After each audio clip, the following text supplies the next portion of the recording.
CM బలహీన నిరూపణ ఎమ్మెల్యేల మద్దతు లేదని స్వయంగా నిరూపించుకున్నటువంటి రేవంత్ కొండాకు వ్యతిరేకంగా 40 మందితో మాట్లాడించాలని స్కెచ్ ప్లాన్ అటర్ ఫ్లాప్ ఒత్తిడి చేసిన గొంతు విప్పింది 17 మందే. కొండా ఎపిసోడ్ నేపథ్యంలో బిడిసిగొట్టినటువంటి ఆధిపత్య ప్రదర్శన 40 మంది ఎమ్మెల్యేలతో విరుచుకుపడాలని సీఎం వర్గం ప్లాన్. ఎమ్మెల్యేలను కూడగట్టేటువంటి బాధ్యత సీఎం సన్నిహితుడు వేం నరేందర్ రెడ్డికి ఇచ్చిండు. ఆయన ఫోన్ చేసి బతిమాలినా ముందుకు రాని శాసనసభ్యులు ఇప్పుడు గుర్తొచ్చమా అని ఉల్టా క్లాస్ తీసుకున్న క్లాస్ వీకిన పలువురు. తీరా మీడియా ముందుకు వచ్చింది 17 మంది మాత్రమే. వారిలోనూ అత్యధికులు వలస నేతలు, అంటే పచ్చ కాంగ్రెస్ వాళ్ళు. వలస నేతలు కాదు, మీరు ఆఖరి నమస్తే తెలంగాణ కూడా భయపడుతుంది పచ్చ కాంగ్రెస్కు, పచ్చ రాజకీయాలకు. సో వారిలోనూ అత్యధికులు వలస నేతలు, కొండా వ్యతిరేకులే. రాజగోపాల్ రెడ్డి వర్గం నుంచి ఓ శాసనసభ్యుడు హాజరు. సీఎంపై వ్యాఖ్యల్ని మాత్రంగానైనా ఖండించని మంత్రులు. కాంగ్రెస్ తాజా పరిణామాలతో రేవంత్ శిబిరంలో కలవరం. రేవంత్ విదేశీ పర్యటన కుదింపు. హుటాహుటిన రాష్ట్రానికి నా టార్గెట్ రేవంత్, కాంగ్రెస్ కాదు అనిపేసి కొండా సురేఖ కూతురు మళ్ళా మాట్లాడింది. ఆయన ఏం మాట్లాడతారో చూసినాకనే స్పందిస్తా. నేను చేసిన వ్యాఖ్యలకు ముమ్మాటికి కట్టుబడి ఉన్న మంత్రి కొండా సురేఖ కూతురు సుస్మిత స్పష్టీకరణ. మా ప్రభుత్వం పోతుంది, రేపు నేను కూడా ఓడిపోతా, ఇక నేను గ్యారంటీ ఇస్తే మీకేం ఫాయిదా విద్యార్థులతో. ఆయన మాట్లాడింది ఏంటంటే, ఈరోజు నమస్తే తెలంగాణ మంత్రి వివేక్కు వ్యతిరేకంగా వార్త రాసింది. కానీ మంత్రి వివేక్ ఏమని మాట్లాడినంటే, అరే కాంగ్రెస్ పార్టీ హామీ ఇచ్చిన రేపు పొద్దుల కాంగ్రెస్ అత్తానే ఉన్నది కాబట్టి దానికోసం ఆ జీవోని తీసుకొచ్చడం ప్రయత్నం వైపు మీరు పోవాలి. నేనేదో మాట్లాడితే పార్టీ ఏదో మాట్లాడితే కాదు, ఇవాళ నేను ఉంటా రేపు పొద్దుల పోతా. మరి ఇవే వ్యాఖ్యలు కేసీఆర్ మాట్లాడిన సందర్భాలు అప్పుడు రాయలేదు ఇట్లా వార్త నమస్తే తెలంగాణలో. కాబట్టి వివేక్ వెంకటస్వామి గారు మాట్లాడింది ఒక విషయం మీద, ఆ విద్యార్థులకు భవిష్యత్తుకు విద్యార్థులకు ఒక హామీ ఇస్తున్నప్పుడు ఆ హామీ నిలబెట్టుకున్నటువంటి రాజకీయం చేసేటువంటి మాట్లాడిండు. ఈరోజు నేను ఉంటా రేపు పోతా, కానీ ఎల్లకాలం ఉండాలంటే మాత్రం తప్పకుండా చట్టం కావడమో జీవో రావడం ఉండాలి. దానికోసం నేను ప్రయత్నం చేస్తాను, మీరు ఏం టెన్షన్ పడకూడదు అని మాట్లాడినా అవన్నీ పక్కన పెట్టి కేవలం ఇక నేను ఉంటా పోతా అనే దాని గురించే వీళ్ళు వార్త రాశారు. అయితే కొండా సుస్మిత వ్యాఖ్యలపై 40 మంది ఎమ్మెల్యేలతో మాట్లాడించాలని సీఎం వర్గం చేసిన విస్తృత ప్రయత్నాల తర్వాత శుక్రవారం మీడియా ముందుకు వచ్చింది కేవలం 17 మంది ఎమ్మెల్యేలే. మంత్రి కొండా సురేఖ కుమార్తె సుస్మిత పీల్చినటువంటి రాజకీయ బాంబు ముఖ్యమంత్రి శిబిరంలో తీవ్ర ప్రకంపనలు సృష్టిస్తున్నది. నేరుగా సీఎం పైనే అవినీతి ఆరోపణలు, రాజకీయ సవాళ్లు విసరడంతో మొదలైనటువంటి ఈ చిచ్చు కాంగ్రెస్ అంతర్గత కుమ్ములాటల్లో రేవంత్ బలబలాలు తేల్చేటువంటి అగ్ని పరీక్షగా మారింది. అయితే ఆ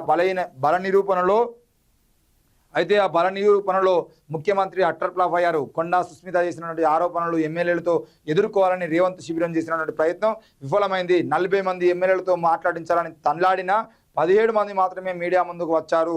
సీఎం సన్నిహితుడు తీవ్ర ఒత్తిడి చేస్తే తప్పని పరిస్థితుల్లో మాట్లాడిన మద్దతుదారులు వాళ్ళు. అందులోనూ 5-6 కొండా మీద వ్యతిరేకతతో ఉన్నటువంటి మాట్లాడిన వాళ్ళే. ఆరోపణలు చేసింది సొంత క్యాబినెట్ సహచరి కూతురు. కొద్ది రోజులుగా మంత్రి సైతం సీఎం పర్యటనలకు దూరంగా ఉంటున్నారు. ఈ తరుణంలో ప్రభుత్వంపై ఆరోపణలు వస్తే, పాలనను విమర్శిస్తే ఏకంగా సీఎం లక్ష్యంగా శూలాలు విసిరితే ముఖ్యమంత్రికి మద్దతుగా ఒక్క మంత్రి మాట్లాడలేదు, విమర్శల్ని ఖండించలేదు. రాష్ట్ర కాంగ్రెస్లో రేవంత్ బలం కొండంత రాగమేనని తేలిపోయిందని మనం వార్త వస్తుంది. ఎందుకు ప్రెస్ మీట్ పెట్టలే బట్టి విక్రమార్క, ఎందుకు ప్రెస్ మీట్ పెట్టలే సీతక్క, ఎందుకు ప్రెస్ మీట్ పెట్టలే మన ఈయన మన కోమటిరెడ్డి వెంకటరెడ్డి, ఎందుకు ప్రెస్ మీట్ పెట్టలే పొంగురెడ్డి శ్రీనివాసరెడ్డి, ఎందుకు పెట్టలే పొన్నం ప్రభాకర్, దామోదర్ రాజనరసింహ గారు ఎందుకు ప్రెస్ మీట్ పెట్టలే, ఎందుకు మాట్లాడలే వీళ్ళంతా? కొండా సురేఖ కూతురు మాట్లాడినటువంటి మాటలు ఏవైతున్నాయో అవి అందరూ ఈ మంత్రివర్గంలో ఉన్నటువంటి అందరు కూతుర్ల మాటలు అవే. అందరు కొడుకుల వర్గం, అందరు కొడుకులు కూడా అదే ఆలోచనలతో ఉన్నారు. రేపొద్దుల బట్టి విక్రమార్క పిల్లలు వచ్చినా, దామోదర్ రాజనరసింహ బిడ్డ మాట్లాడినా రేపొద్దున, లేకపోతే సీతక్క పిల్లలు మాట్లాడినా అందరి ఆలోచనలు సేమ్ ఉన్నాయి. రేవంత్ రెడ్డి వల్ల మాకు ఎలాంటి ఫాయిదా లేదని. అంతే, వీళ్ళందరినీ ఏదో ఒక సందర్భంలో ఏదో ఒక పంచాయతీలో ఇరికియడం, ఏదో కామెంట్ల దగ్గర కూర్చోబెట్టడం, వీళ్ళని బెదిరియడం. ఇక నువ్వు గన్ని కామెంట్లు చేసినా నేను ఊకుంటున్నా, వదిలేస్తున్నా, నువ్వు ఈ కానుండి అట్లా ఏగో అని చెప్పేసి వాళ్ళ జుట్టును రేవంత్ రెడ్డి పట్టుకునేటువంటి పరిస్థితులు చేసిండు. అంతకన్నా ఏముండదు. ఈరోజు మంత్రివర్గం మొత్తం కొద్ది రోజులుగా ఈ తరుణంలో ప్రభుత్వంపై ఆరోపణలు వస్తే, పాలనను విమర్శిస్తే ఏ ఒక్క మంత్రి ప్రెస్ మీట్ పెట్టలేదంటే ఏం జరుగుతుందని చెప్పేసి మేము అడుగుతున్నాం. రేవంత్ రెడ్డికి కొండా సురేఖ కూతురు కాదు, ఈరోజు కొండా సుస్మిత బలైంది. మాట్లాడి. కానీ కొండా సుస్మిత మాట్లాడినటువంటి మాటలు ఏవైతే ఉన్నాయో అవి మంత్రివర్గంలో ఉన్న ప్రతి ఒక్కరికి తెలిసిన మాటలే, అది అందరికీ తెలిసిన ముచ్చటే. ఎవరికి చేత కాలేదు, బరాబర్ చెప్తున్నా.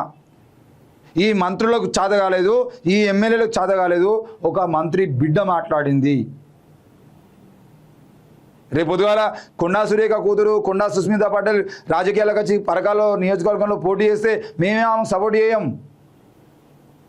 అక్కడ ఎవరైతే నిజంగా బీసీల ఆత్మగౌరవం కోసం నిలబడతారో ఆ ఎమ్మెల్యేని గెలిపించుకోవడానికి ప్రయత్నం చేస్తాం, ఆ బహుజన బిడ్డను గెలిపించుకోవడానికి ప్రయత్నం చేస్తాం కావచ్చు.